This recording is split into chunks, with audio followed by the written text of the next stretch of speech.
தூய மார்க் எழுதிய நற்செய்தியிலிருந்து வாசகம். அதிகாரம் 5 இறைவசனங்கள் 1-20 முடிய. அவர்கள் கடலுக்கு அக்கரையில் இருந்த கெரசேனர் பகுதிக்கு வந்தார்கள். இயேசு படகை விட்டு இறங்கிய உடனே தீய ஆவி பிடித்த ஒருவர் கல்லறைகளிலிருந்து அவருக்கு எதிரே வந்தார். கல்லறைகளே அம்மனிதரின் உறைவிடம். அவரை எவராலும் ஒருபொழுதும் சங்கிலியால் கூட கட்டி வைக்க முடியவில்லை. ஏனெனில் அவரை பலமுறை விலங்குகளிலும் சங்கிலிகளாலும் கட்டியிருந்தும் அவர் சங்கிலிகளை உடைத்து விலங்குகளை தகர்த்து எறிந்தார். எவராலும் அவரை அடக்க இயலவில்லை. அவர் இரவு பகலாய் எந்நேரமும் கல்லறைகளிலும் மலைகளிலும் கூச்சலிட்டு கொண்டிருந்தார். தம்மையே கற்களால் காயப்படுத்தி வந்தார். அவர் தொலையிலிருந்து இயேசுவை கண்டு ஓடிவந்து அவரை பணிந்து, இயேசுவே, உன்னத கடவுளின் மகனே, உமக்கு இங்கு என்ன வேலை? கடவுள் மேல் ஆணை, என்னை வதைக்க வேண்டாம் என்று உரத்த குரலில் கத்தினார்.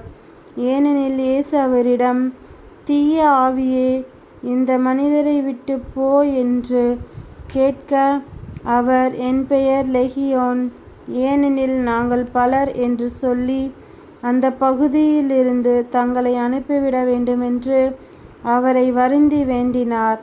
அங்கே மலைப்பகுதியில் பன்றிகள் பெருங்கூட்டமாய் மேய்ந்து கொண்டிருந்தன.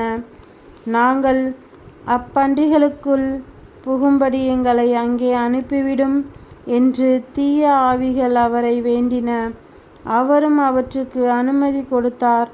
பின் தீய ஆவிகள் வெளியேறி பன்றிகளுக்குள் புகுந்தன.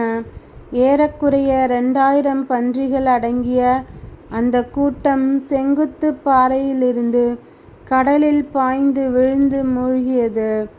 பன்றிகளை மேய்த்து கொண்டிருந்தவர்களோ ஓடிப்போய் நகரிலும் நாட்டுப்புறத்திலும் இதை அறிவித்தார்கள்.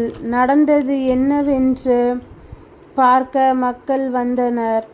அவர்கள் இயேசுவிடம் வந்தபோது பேய் பிடித்திருந்தவர், அதாவது லெகியோன் பிடித்திருந்த அவர், ஆடையணிந்து அறிவுத்தெளிவுடன் அமர்ந்திருப்பதைக் கண்டு அச்சமுற்றார்கள். நடந்ததை பார்த்தவர்கள் பேய் பிடித்தவருக்கும் பன்றிகளுக்கும் நேரிட்டதை அவர்களுக்கு எடுத்துரைத்தார்கள். அப்பொழுது அவர்கள் தங்கள் பகுதியை விட்டு போய்விடுமாறு இயேசுவை வேண்டிக் கொண்டார்கள். அவர் படகில் ஏறியதும் பேய் பிடித்திருந்தவர் தாமும் அவரோடு கூட இருக்க வேண்டும் என்று அவரை வேண்டிக் கொண்டார். ஆனால் அவர் அதற்கு இசையாமல் அவரை பார்த்து, உமது வீட்டிற்கு போய் ஆண்டவர் உம்மீது இரக்கம் கொண்டு உமக்கு செய்ததை எல்லாம் உம் உறவினருக்கு அறிவியும் என்றார். அவர் சென்று இயேசு தமக்கு செய்ததை எல்லாம் தெக்கப்பொலி நாட்டில் அறிவித்து வந்தார். அனைவரும் வியப்புற்றனர். இக்கிறிஸ்துவின் நற்செய்தி. கிறிஸ்துவே உமக்கு புகழ்.